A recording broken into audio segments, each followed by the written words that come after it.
जब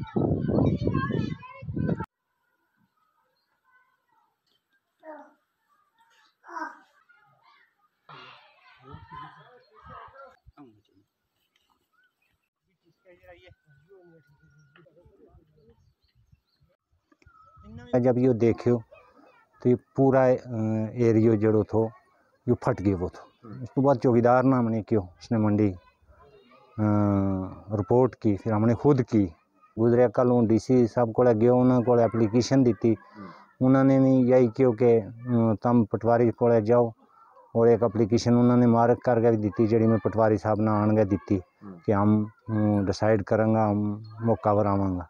वे कद आवें, और अगर एक आधा दिन में 2 में बारिश हो गई, और इत बारिश को मेरे ख्याल 1 घंटा की ज़रूरत है। 1 घंटों अगर बारिश होएगी तो इत यो कुछ नहीं रह से ना ये मकान रहेगा। 2 मकान तो इस वक्त जड़ा है उनके बसन लायक नहीं है रहा वा। तो इस वास्ते आला काम जड़ा भी है वे आवें आन गए, हमारी इस मुश्किल ना देखें और इसको कोई हाल कढ़ें, हमना इतों कढ़ें। लाइटिंग जनाब कोई मकसद 4-5 दिन पहला होनी शुरू हुई हुई है, जिन दिनों में बारिश शुरू थी। इसकी ज़्यादा में कम से कम 10 मकान ऑलरेडी हैं, और उनमें सिर्फ 2-3 मकान जो है वो पूरी तरह डैमेज हो गया है। बाकी ये तो मैंने देखे हुए पहला भी वीडियो में कि बाथरूम वगैरह भी लोगों का टूट गया हुआ है, नुकसान बहुत ज़्यादा है। और उसकी वजह तो लोगों का दिलों में डर खौफ पैदा हो गया है। उनको यह कहना है कि हमारा कोई गुजारा वास्ते टेंट वगैरह दिता जाए, तो चलो हम अपना गुजर बसर करा। अगर पंजी कनाड़ एरियो खिसके लो तो उसके थले जरा 10 मकान है, उन्हें ऑलरेडी जाना, और बहुत बड़ी बड़ी पड़ी होते। मेरी सरकार ने यही अर्ज है, मकसद पूरा ही कराएगा ना कि आन गए कुछ ना कुछ इसको हल किया जाए। ये सारा स्लाइड हो चुका है, तो ये सब इसकी जद में आ रहे हैं।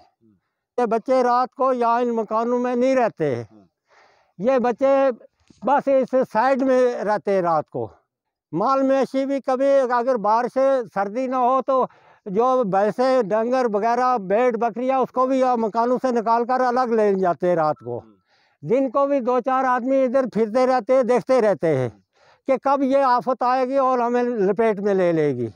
इंतजामिया साहब को और ख़ास करके जनाब डिप्टी कमिश्नर पुंछ को ये हम अर्ज़ करते हैं, रिक्वेस्ट करते हैं, विनती करते हैं कि ख़ास करके तवज्जो दी जाए और कमेटी यहाँ पर मुकर करके भेजी जाए जो इसका मुआयना करके तो आपको रिपोर्ट दे